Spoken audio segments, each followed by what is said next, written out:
There are some examples of bands that don't necessarily need to reinvent the wheel to get good or be good. For example, if Iron Maiden would have continued manufacturing albums similar to their 80s material, there's a good chance that people would have liked them all the way up to the current age instead of debating whether or not the post-2000s material holds a candle to that classic age. A band such as Obituary that is within the death metal universe doesn't necessarily have to reinvent the wheel too much by themselves. In fact, they already have kind of a unique voice within the death metal market that they are, in fact, one of the true patriarchs of, especially here in America.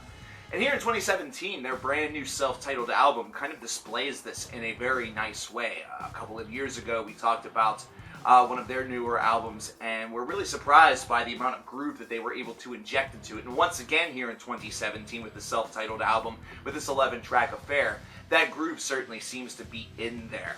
But there's one thing that Obituary has definitely done here in 2017 that's a bit different, and that's how the times have evolved as opposed to the band themselves. It's something where whenever you listen to a track such as A Lesson in Vengeance, you hear a little bit more groove, you hear a little bit more of perhaps what some would consider death and roll, considering that genre has certainly gone about a little bit of a transformation as the years have progressed. It's one that seems to envelop a little bit more and a harder edge sound to really accompany it.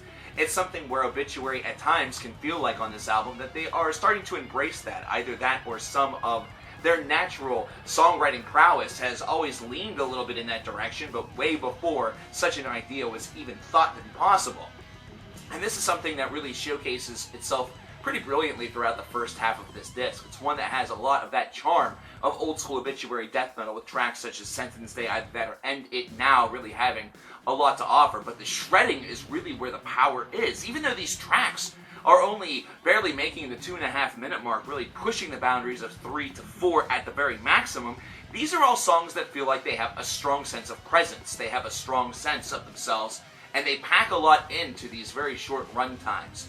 Think about whenever a band such as Darkthrone decided to go from black metal into a more black and roll philosophy, or whenever they decided to embrace a little bit more of their punk side, and the tracks started to get a little bit slower, but had a little bit different sound really encompassed within them, a really different register. Transylvanian Hunger, for example, was far behind them whenever they were releasing some of their material, such as The Cult Is Alive. Now, Obituary is not necessarily going that far off at the deep end, but it's kind of a similar philosophy, whereas this album here in 2017 may still have the shred, it may still have the death metal charm, and it may still have the class that Obituary has always possessed, but this album definitely sounds different than one such as The End Complete, and perhaps that's fair considering that's been, roughly about 27 to 25 years ago. But either way, this is an album where Obituary displays that it's not always necessary in order to reinvent that wheel to really possess and produce solid material. Whenever you look at the second half of this disc, which may seem a little bit, par for the course for what an Obituary album really encompasses, with tracks such as Betrayed or Turn to Stone or even Straight to Hell. These are tracks that sound like they would be very atypical as opposed to really knocking your socks off with something brand new. You notice that they are right now writing competent music that actually will continue to keep death metal fans very pleased, while also maintaining themselves as a group that's able to score new fans as perhaps a younger generation or a new generation enters into the death metal market. So I really like what this album is able to accomplish. I think that little bit of mix, that twinge of addition of death and roll, perhaps based upon natural evolution, has only made Obituary sound with this album a little bit more dynamic, even if it was completely and totally accidental. They still have the big riffs, they still have that unique voice about them, and really, even though death metal itself has grown so large that it seems like everything possible has been done, they still sound like they are unique. They still sound like Obituary, and that's definitely important.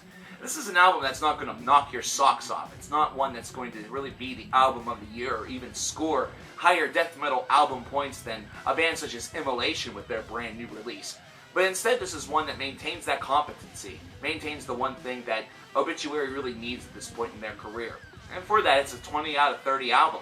It's one that definitely should be explored by death metal practitioners, especially those from the old school. I have a feeling that you're going to be very happy with what this band was able to achieve with their self-titled release, but I want to know your thoughts.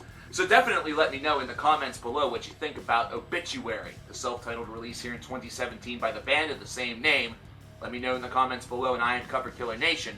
And I'll speak to you very soon, considering we have new releases coming within the next week from groups such as, Steel Panther and Mastodon. Those are huge! So we'll definitely be talking soon. Thanks for sticking by. Take care.